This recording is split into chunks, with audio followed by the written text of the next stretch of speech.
Welcome to the Upside Down Kingdom.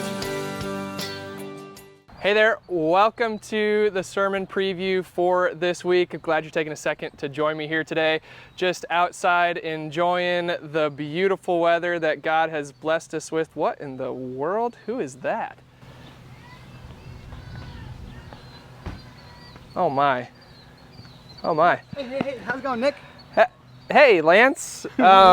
I just have one mic here, but What's up? How's it going, folks? I didn't think you were going to be here. You know, I'm here when I'm here.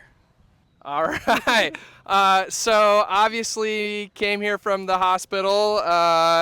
Maybe give us a little bit of an update? Yeah, twins are doing good. Mom's doing good. So every day they're in the hospital is actually a good thing. So obviously Bridget would like to be here with everybody, but health and safety is the bigger concern. So keep praying. We appreciate everything. And yeah, glad to be here today. Cool. All right. So babies are still baking in the oven, just waiting for the day that they make their grand arrival. Yeah. Okay.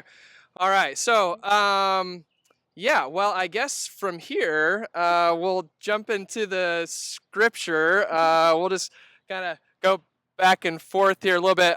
So, Lance, any idea what we've been looking at these past couple weeks? Yeah, so we're on the Sermon on the Mount, Upside Down Kingdom series. And this week, I believe we're in Matthew 5:38 through 42, if I'm correct. That is correct. He's been doing his homework. Very good. So, yes, we are in our Upside Down Kingdom series, and this week, this is a really interesting passage, and it can take people into lots of different conversations, I think. So, in this passage, we see Jesus gives another one of his correction statements, right?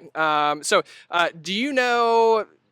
Obviously, you've been doing your homework a little bit here. What is the teaching that Jesus is trying to correct? So what's the Old Testament teaching that Jesus is talking about?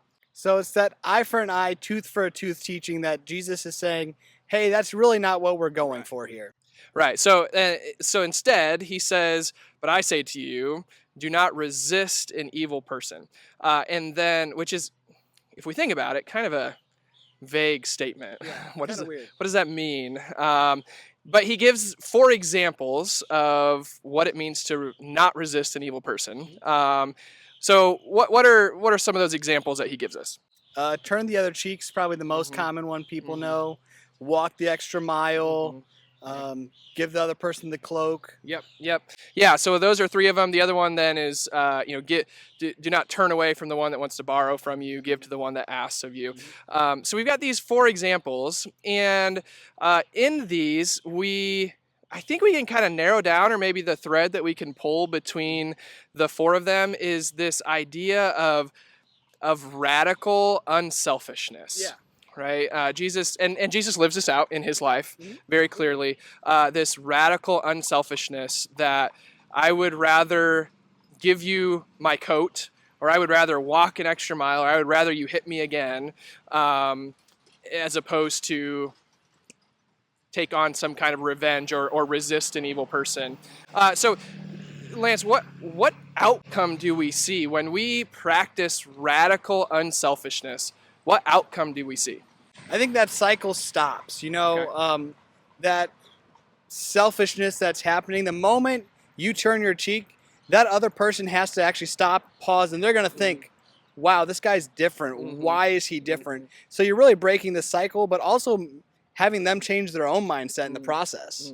So it really, this idea of radical unselfishness really has kingdom impact. Absolutely. Yeah. So, really great passage, and again, I think brings up a lot of really good conversations for us in our everyday life, in how we live, how we interact with other people, how we treat people in our relationships. And so, for you, as you are looking at this passage, reading it in a couple different translations, think about the idea of what impact has radical unselfishness had in your life, either shown to you or when you showed it to other people. So, looking forward to Sunday. You gonna be in church on Sunday? That's the plan, but if not, I'm driving through the yard again. That's a really great parking spot back there. You know, if we ever run out of parking spots, just do what Lance did, pull off the road, right into the grass. We'll be good to go. Hey, it's in the shade. You're not going to be hot coming after church. I mean, you're not really in the shade right now. Hate to break it to you, but good enough. Close enough. All right. Hey, we'll see you Sunday. Take care. In his upside down kingdom, the king laid down his crown for the cross. He chose to give his life for the lost and the broken souls. He's coming to take us home.